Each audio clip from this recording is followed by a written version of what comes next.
necessary apps, just click on Start, click on My Computer, click on Uninstall or Change Program, click on the apps that you want to delete that is unnecessary, and uninstall it.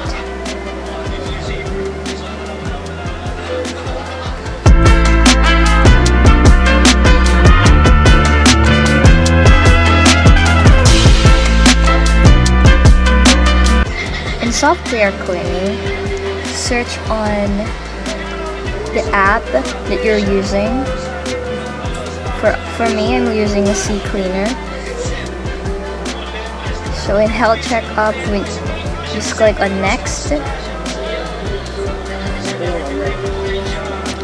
and close the programs that are running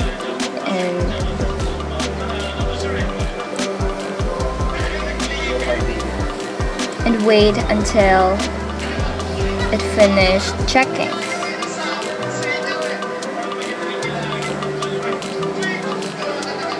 As you can see, there's issues that you need to resolve, so to make it better, press make it better and wait until it finishes.